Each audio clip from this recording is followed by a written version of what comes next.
마가복음 6장 14절에서 16절까지입니다. 네, 우리 합독하시도록 하겠습니다. 시작. 이에 예수의 이름이 드러난지라 헤롯 왕이 듣고 이르되 이는 세례 요한이 죽은 자 가운데서 살아났도다.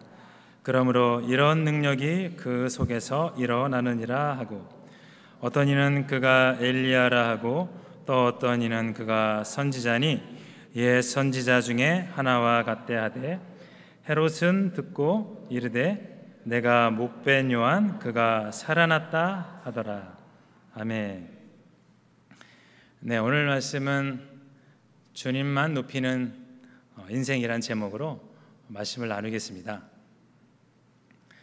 네, 오늘 이 자리에 오신 모든 성도님들 예수님 이름으로 환영하고 축복합니다. 오늘도 귀한 시간 될 줄 믿습니다. 네, 우리가 영화관을 가보면 영화를 이제 볼 때 보고 나면 조명이 켜집니다. 조명이 켜지면서 자막이 올라오고 이제 스텝이 소개가 되죠.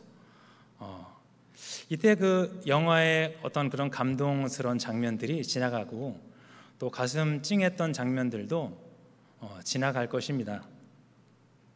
우리의 삶도 참 그렇게 멋진 삶을 살아서 우리가 죽은 후에 누군가의 감동스러운 어떤 장면들을 생각나게 할 수 있다면 참 좋을 것입니다. 자, 그런데 오늘 말씀드린 세례 요한이 그랬다 이것입니다. 그는 죽은 후에 더 아름답게 빛났던 사람이었습니다. 그 호랑이는 죽어서 가죽을 남기고 사람은 죽어서 이름을 남긴다, 이런 말이 있습니다. 그 세례 요한이 이름을 남겼습니다. 그것도 예수님이 그 이름을 더 높여줌으로 더 크게 이름을 날렸습니다. 오늘 그 함께 읽은 본문은 세례 요한이 죽은 후의 이야기입니다.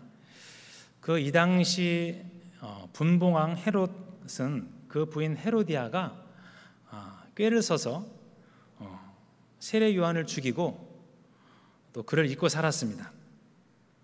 그런데 예수님이 나타나시자 이제 그 능력을 행하시니 자기가 죽였던 요한이 이제 다시 살아나서 예수님 속에서 역사하는 줄 알고 이제 두려워했던 것입니다. 자, 그러면 죽기 전 요한은 어떠한 삶을 살았기에 그 헤롯 왕은 두려워했을까? 이것이 궁금하시죠? 네, 이것을 알면 우리의 가슴은 뜨거워질 것입니다. 자, 그러면 하나님은 또 우리에게 어떤 삶을 원하실까요? 오늘 본문에 나오는 세례 요한은 그 죽음 이후에 더 빛을 발했는데요. 오늘 그가 죽음 이후의 평가를 통해서 우리의 삶도 어떻게 살아나가야 할지 한번 알아보는 시간이 되길 원합니다. 우선 세례 요한은 자신을 감추고 예수님을 나타내셨습니다. 우리의 삶을 내려놓고 주님을 드러내는 사람이 우리도 되어야 합니다. 근데 세례 요한은 처음부터 태어나면서부터 자신을 감춘 사람이 아닙니다. 그 세례 요한은 출생부터 남달랐던 자였습니다. 오늘 세례 요한의 아버지는 그 제사장 가문인 아비야 계열의 사가라였고, 그 어머니는 아론의 자손 엘리사벳이었습니다. 두 명 다 제사장의 이제 자손입니다. 그리고 두 명 모두 그 하나님 앞에서 정말 흠이 없이 행동했던 두 사람이었습니다. 근데 어떤 연유인지는 몰라도 그 엘리사벳이 잉태치 못하였습니다. 참 얼마나 속이 상했을까, 이런 생각을 해보게 됩니다. 그럼에도 불구하고 사가랴는 하나님께 간구합니다. 그러자 하나님께서는 천사를 이제 보내요. 엘리사벳 남편 사가랴에게 아이가 엘리사벳에게 있을 것이다, 이렇게 말하고, 그리고 이름을 요한이라 하라, 이렇게 말하게 됩니다. 하지만 사가랴는 이것을 믿지 못하였을 뿐만 아니라 또 자기와 자기 아내가 나이가 많아서 절대 그런 일은 있을 수 없다, 이렇게 말했습니다. 그러자 사가랴가 하나님으로 인해 말을 못하게 되었죠. 그러나 하나님은 어떤 분이십니까? 바로 한 번 하신 약속은 반드시 지키시는 분이 이제 하나님이십니다. 오늘 하나님은 사가랴의 그 반문과 의심에도 불구하고 엘리사벳을 통해 세례 요한을 잉태케 하였고, 또 그때 그 아버지가 서판에 그 요한이라고 이름을 딱 쓰니 곧 사가랴의 입이 풀리고 찬양을 하게 되어서 기적을 맛보았죠. 그가 바로 그 사가랴가 이적을 맛보았습니다. 참 이렇게 세례 요한의 출생은 너무나도 환영을 받았습니다. 네. 근데 그의 출생이 어떻게 되었을까요? 그 출생에 비하면 그의 인생은 보잘것이 없었다, 이것입니다. 자, 그는 평범하게 자라지 않았습니다. 그는 광야에서 살았습니다. 광야의 삶이 얼마나 척박했을까요? 우리들도 지금 광야 생활을 하고 있다.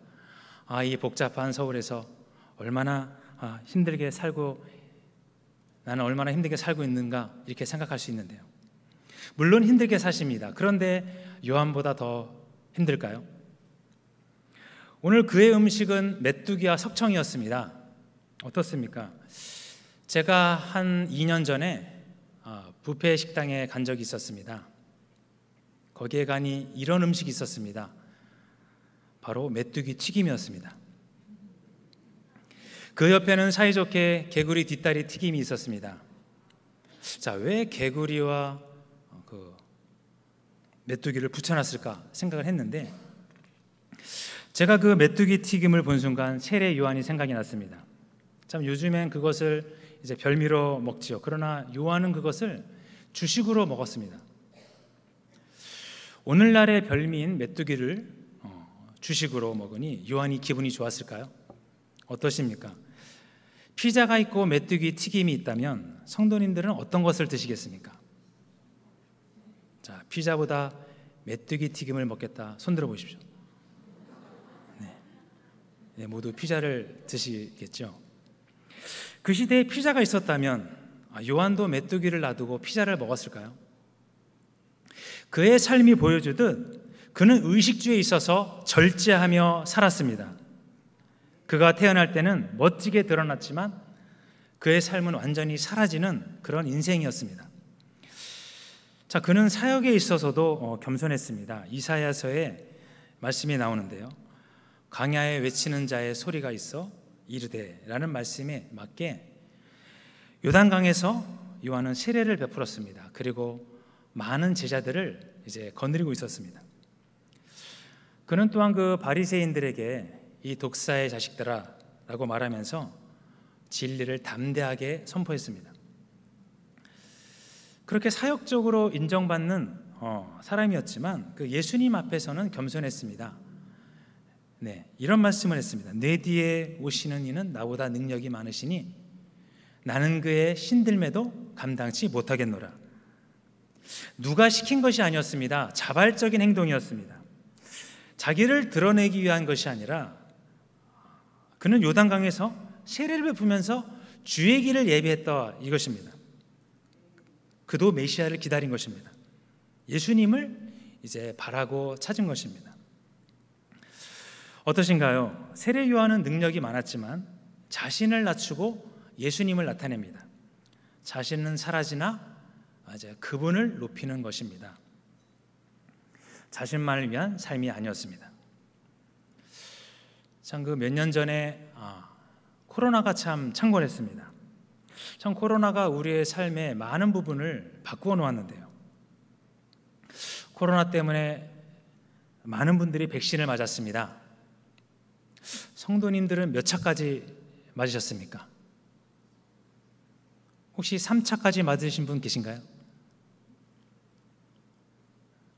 예, 참으로 대단하십니다. 자, 그러면 저는 몇 차까지 맞았을 것 같습니까? 3차? 아닙니다. 4차? 아닙니다. 네, 5차까지 맞았습니다. 정부에서는 제 나이면 4차까지만 맞아도 된다고 했는데, 그리고 5차는 선택이다 이렇게 말했음에도 불구하고 저는 한 500년 살아보겠다는 마음으로 5차까지 자진해서 맞았습니다. 자, 근데 요한은 어떻습니까? 그 당시에 백신이 있고 코로나가 유행했다면 요한은 5차까지 백신을 맞았을까요? 제가 말씀드리는 건 백신을 맞는 것이 나쁘다는 얘기가 아닙니다. 그는 짧게 살더라도 주를 위해 사는 것이 그의 삶의 목적이었다 이것입니다. 저처럼 한 500년 살려는 것이 아니라 짧은 인생을 살더라도 주님을 위해 살았다 이것입니다. 그래서 그는 30년 동안 사역 준비를 하고 딱 3년 동안 불꽃같이 인생을 살다가 그냥 촛불처럼 확 하고 사라진 것입니다. 자, 사람은 태어날 때 두 주먹을 불끈 쥐고 태어난다고 합니다. 그러나 죽을 때는 손을 펴고 죽는다고 하는데요. 즉 무엇을 얻으려고 태어났다가 이제 무소유로 돌아가는 것입니다. 그러나 일평생을 손을 펴고 산 사람이 있었습니다. 누구일까요? 바로 오늘 말씀드린 세례 요한입니다. 바로 그 비운 그 마음에 예수님으로 가득 찬 사람이 바로 그 세례 요한입니다. 그러니 그가 한 행동은 모두는 그 예수님과 관련이 있었습니다. 주님을 나타나기 위해서 그는 처절하게 자기의 마음을 이제 비워야 했습니다. 그는 그리고 광야에서 훈련하며 메시아를 기다렸습니다. 그러면서 그는 자기 자신이 사라지고 그 안에 예수가 가득 차게 되었습니다. 만약 그가 자기를 나타냈다면 예수님은 그렇게 크게 드러나지 않았을 것입니다. 용어하는 능력이 많았기에 사람을 놀라게 했지만 오늘 예수님이 그보다 더 큰 능력을 행하면서 요한을 토대로 말미암아 예수님은 더욱 빛을 발하게 되었습니다. 그러면서 요한은 이제 쓸쓸히 죽어갔습니다. 자, 사랑하는 성도님들, 우리가 낮아지면 주님은 높아지십니다. 믿으십니까? 우리가 작아지면 주님은 커지십니다. 우리가 사라지면 주님이 드러나십니다. 자, 그러면 우리가 가정에서 어떻게 주님을 높일 수 있을까요? 한번 내 소리를 줄여보기 원합니다. 내가 결정했으니 따르시오 이렇게 말하는 대신 주님의 뜻이 드러나도록 만약에 부부와 함께 혹은 자녀들과 함께 기도해 보는 겁니다. 하나님은 오늘 설교를 통해 이렇게 말씀하신 것 같아. 성경은 이렇게 말씀하셨어. 이렇게 우리 가족은 이렇게 결정하자. 어떠십니까? 또 교회에서 어떻게 주님을 높일 수 있을까요? 내 소리를 줄여보기 원합니다.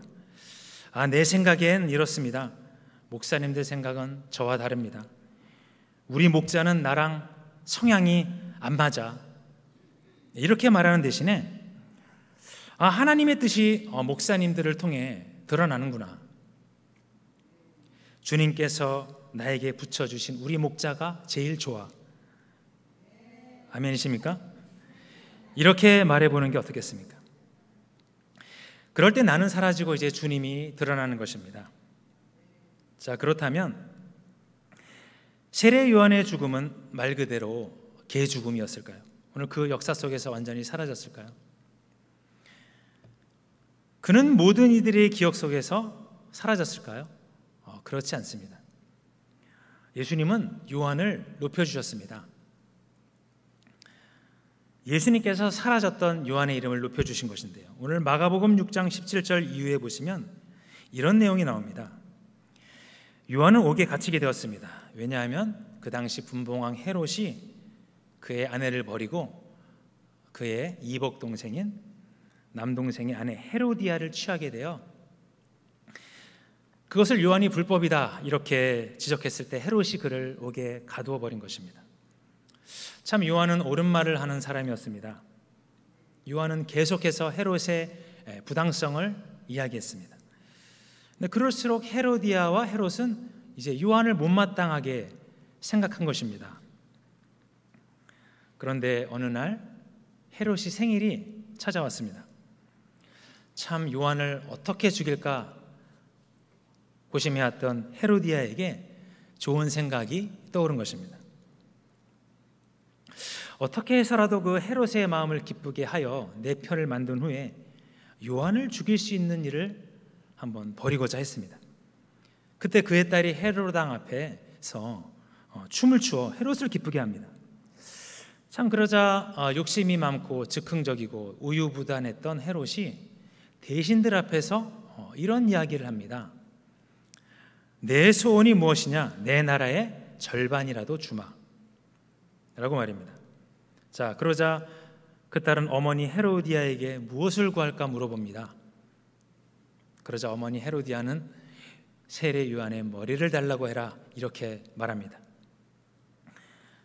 자, 이 말을 들은 헤롯은 이제 번민을 합니다. 소원을 들어주자니 인정받고 있는 요한이 죽으면 그 군중들이 가만히 있지 않을 것이고, 또 그렇다고 들어주지 않으려고 하니 대신들 앞에서 자기 위신이 이제 추락하는 것입니다. 결국 번민 끝에 헤롯은 요한의 머리를 가져와라 말합니다. 결국 시의병 한 명이 옥에 가서 요한의 목을 벤 후에 요한은 쓸쓸히 초라하게 죽었습니다. 자, 어떻습니까? 엄청난 능력과 기대, 그리고 사람들의 인지도를 뒤로 한 채 헤롯의 한마디에 그냥 요한은 한 줄기 이슬로 사라졌습니다. 어떻습니까? 그러나 그것이 끝일까요? 제가 서두에 말씀드린 것이 있었습니다. 호랑이는 죽어서 가죽을 남기고 사람은 죽어서 이름을 남긴다. 그렇게 말씀드렸습니다. 요한은 죽었지만 예수님은 요한을 그냥 내버려 두지 않으셨습니다. 오늘 예수님은 요한을 칭찬하셨습니다. 마태복음 11장에서 예수님은 말씀하시기를 여자가 낳은 자 중에 이 세례 요한보다 더 큰 선지자는 없다라고 말씀하십니다. 예수님이 그를 인정하십니다. 참 예수님이 인정하시면 그것보다 더 복된 일은 없습니다. 우리도 겉으로 보기에는 하나님이 인정하시지 않는 것 같지만 하나님은 우리를 인정해 주십니다. 성도님들, 집사님들, 권사님들, 그리고 장로님들의 사랑과 헌신을 인정하십니다. 사람은 모를 수 있습니다. 그러나 하나님은 아십니다. 예수님께서 세례 요한에 대해서 요한보다 더 큰 선지자는 없다라고 인정해 주신 것처럼 주님 만나는 그날 우리를 칭찬해 주시고 인정해 줄 줄 믿습니다. 근데요, 예수님만 세례 요한을 인정한 것이 아닙니다. 악인도 세례 요한을 인정하는 일이 벌어졌습니다. 바로 헤롯이 세례 요한을 인정하게 된 것입니다. 자, 예수님이 그 많은 귀신들을 쫓고 병을 고치는 이적을 행하니 이제 헤롯이 두려워합니다. 그 요한의 영이 예수님께 들어가서 이적을 행한다고 굳게 믿게 되었습니다. 요한의 능력이 예수님에게도 나타나니 자기가 죽인 요한이 살아났다, 그런 걸 줄 알고 이제 두려움에 사로잡힌 것입니다. 자, 요한은 큰 인물이었습니다. 그러나 그는 그러한 삶을 배제한 채 주의 사명을 감당했습니다. 누구도 보지 않는 곳에서, 누구도 알아주지 않는 곳에서, 그곳에 살다가 이름도 모르게 조용히 죽임을 당했지만 결국 그의 능력이 인정을 받습니다. 어떻게 인정을 받았습니까? 예수님의 능력을 행하시자 헤롯의 궁 안에는 이상한 소문이 퍼졌습니다. 요한이 살아났다는 것입니다. 그 능력이 예수님에게 나타났다, 이것입니다. 다시 헤롯은 요한을 생각합니다. 헤롯은 다시 요한을 두려워하게 되었죠. 그리고 나중에 헤롯은 다른 곳에서 이름 없이 쓸쓸히 죽게 되었다고 어느 문헌에 나와 있는 것을 제가 보았습니다. 죄를 짓고 옳은 복을 받는 것은 무리라, 이것입니다. 자, 성도님들, 세례 요한은 죽었지만 그의 이름은 악인들도 두려워하는 이름이 되었습니다. 그의 이름과 그의 능력이 이제 인정을 받게 됩니다. 오늘도 우리가 하루하루 살아갑니다. 누구도 알아주지 않고 누구도 인정해주지 않을 수 있습니다. 그렇지만 우리가 요한처럼 묵묵히 앞으로 나아가는 삶이 되어야 될 줄 믿습니다. 요한을 누구도 기억하지 않더라도 하나님이 기억하셨듯이 우리들도 하나님의 기록 속에 있습니다. 그래서 하나님은 우리들과 함께 하십니다. 도우시죠. 우리가 감사할 것이 없는 것이 아닙니다. 우리의 이름을 높여주십니다. 결국 우리가 인정받지 못해도 주님은 우리를 인정해 주시고 결국에는 악인들도 우리를 인정해 두는데요. 자, 우리가 이 사실을 안다면 우리는 어떻게 살아야 할까요? 직장에서, 사업장에서 아무도 인정해 주지 않아도 끝까지 정직하게 살아보십시오. 아무도 인정하지 않아도 회사 일을 열심히 해보십시오.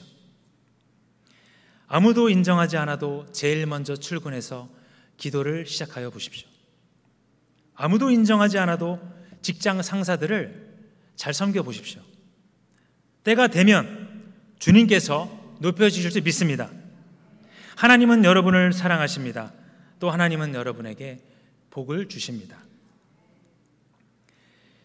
네, 10년 전 일인 것 같습니다. 저도 어려운 일을 겪을 때가 있었는데요. 참 삶은 힘들고 사방은 막혀 있는 것 같아 제가 이런 불평을 해봤습니다. 하나님, 저에게는 왜 복을 안 주십니까? 저는 하나님께 받은 복이 하나도 없는 것 같습니다. 참 다른 사람들은 복을 많이 받는 것 같은데요. 하나님, 복을 한 개라도 주십시오. 그러면 제가 용기를 얻고 살아날 수 있을 것 같습니다. 이런 불평을 제가 한 적이 있었습니다. 그런데 갑자기 이런 생각이 났습니다. 너 부모님 살아계시지? 형도 있고 너 건강하지? 네. 너 이가 썩은 것 하나도 없지? 네, 아니요, 없습니다. 하루 세끼 잘 먹고 있지? 예. 잠 잘 자지? 네. 네 친척들 모두 건강하지? 건강합니다. 생각해보니 걱정을 제가 사소하고 있었습니다. 나보다 힘든 사람도 많을 텐데 말입니다. 그런데 지금은 어떨까요? 어떻게 지내고 있을까요? 하나님께서 복을 많이 주셨습니다. 은혜도 받고 병도 낫고 평안도 얻었고 관계도 회복되었습니다. 또 하나님의 은혜로 주의 길도 가게 되었고 지금은 너무나 평안한 삶을 살고 있습니다. 하나님은 성도님들을 사랑하고 계시며 인정하고 계시며 복주고 계심을 믿으시기 바랍니다. 네, 우리 결론입니다. 요한은 예수님의 길을 예비했습니다. 예수님이 오시기 전에 그가 먼저 예수님의 행적을 보여주었습니다. 그리고 예수님처럼 요한도 죽었습니다. 참 우리는 요한을 보면서 우리의 신앙이 어떠해야 할지를 알 수 있습니다. 오늘 우리가 세례 요한의 죽음 이후의 평가 두 가지를 살펴보았습니다. 첫 번째는 요한은 본인은 사라지고 예수님을 드러내었고, 두 번째는 예수님이 그의 죽음 이후에 그의 이름을 높여주셨다는 것입니다. 참 누구나 할 수 있는 일을 하면 잘 보이지 않겠지요. 분명한 것은 요한은 누구나 할 수 있는 것을 한 것은 아니었습니다. 그렇기 때문에 우리에게 특별히 다가오는 것 같습니다. 우리가 낙타 털옷을 입고 메뚜기를 먹고 석청을 먹으며 살 수는 없지만 우리의 삶 속에서 그 절제된 삶을 통해서 예수의 향기가 나오기를 소원합니다. 마지막까지 우리가 승리하며 사시기를 소원합니다. 그래서 이름을 남기기 원합니다. 그냥 이름 석자가 아니라 내가 이 세상에서 참 이름 없이 빛도 없이 요한처럼 살다라도 하나님만 바라보고 나아갈 때 하나님이 나를 인정하는 그 이름 석자가 되길 원합니다. 참 시간은 참으로 빨리 흐르는 것 같습니다. 제가 10살 때 일이 1년 전 같고 20살 때 일이 2년, 3년 전 일 같고, 제가 동선교회에 온 것이 엊그제 같습니다. 시간은 참으로 말씀대로 화살같이 흘러가는 것 같습니다. 그렇지만 내가 오늘 주님 앞에 한 모든 것은 영원토록 빛난다고 하나님께서 말씀해 주셨습니다. 오늘 이 시간 우리 모두 믿음으로 승리하며 나아가시는 저와 성도님들 되시기를 예수님의 이름으로 축복합니다.